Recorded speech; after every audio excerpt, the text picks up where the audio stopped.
I am Tomas Reyes, and this is Flow at the Source. It's a podcast with a name that I believe in. The truth of any operation is not in a report or in a conference room. It is at the source where the work happens. So before we form an opinion or have an idea and implement an idea about a process change, we better go to the source and see what is truly happening. And so this show is a place to crystallize that as a way to get into operational excellence and also to exercise the level of leadership that it takes to do that. So it is also a show about what makes improvement last. The tools and the methods also matter. They are the standard work for continuous improvement itself, and they are also how knowledge transfers and how gains hold. So the leadership around them matters just as much.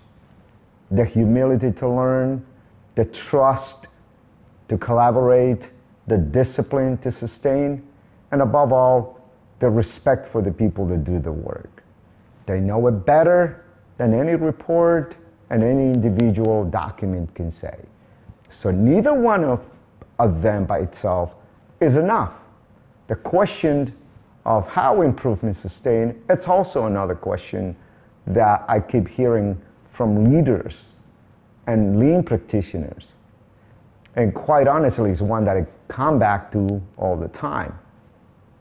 And it's one that hasn't been fully answered. And it's never going to be fully answered. As new technologies emerge, as new processes take place, as new industries evolve, things will just bring their own wave of problems, and we are going to be tackling them and learning from them in the near future, and then fighting the same battle of sustainment. So this is where this journey begins. As a community, we're going to learn together. The guests that I am bringing in are people that also excel and understand the tools, have taught process improvement, but also they are executives who ran operations.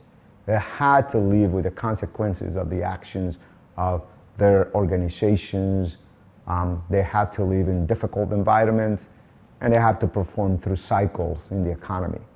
So they not only study these things, but also lived it in a practical way. My first guest is a person who sat with the leader that ran Danaher through a number of 12 out of the 13 years he was there, and they went through an astronomical growth. The same leader then came to General Electric and now is running a lean transformation, divested, formed 3 separate businesses, and all of them are in much better shape than they were before. And so this person went through all of these transformations, this rebirth, if you will, this teaching lean in a place where already they had a culture of lean. So I want to learn from them, and that's why they're my first guest. And my second guest, episode number 2, is with a chief learning officer that ran the central operation for the lean transformation with GE. He also ran the same operation for a business unit many years prior to that.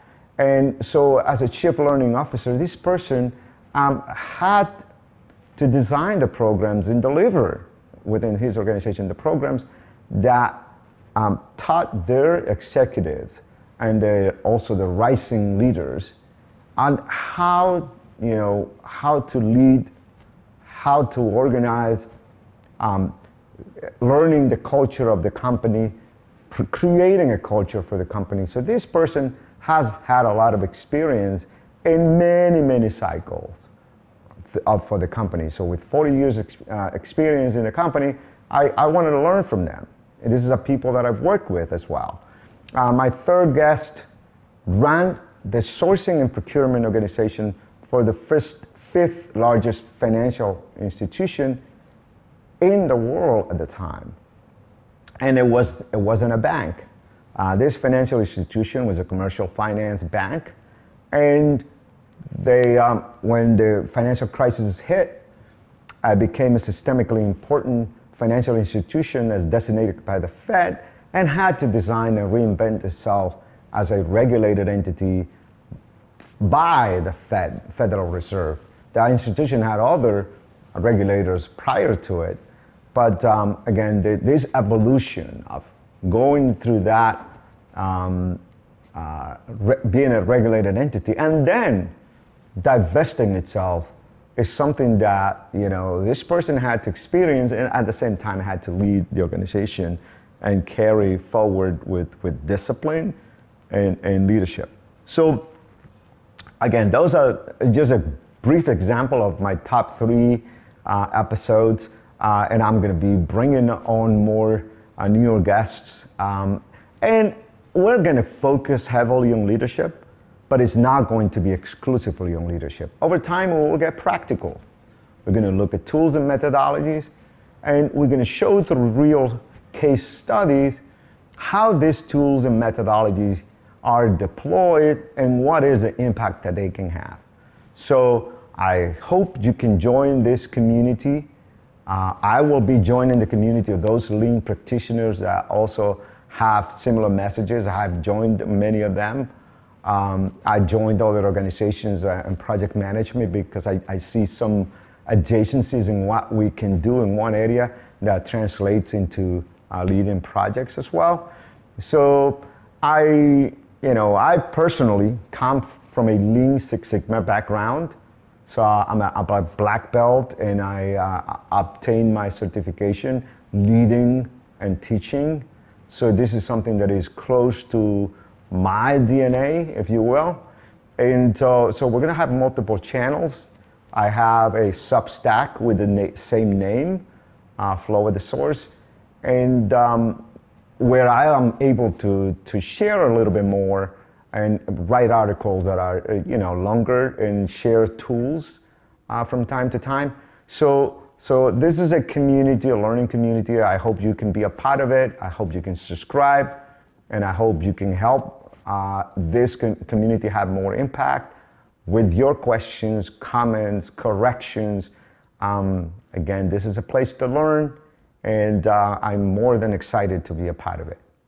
Thank you.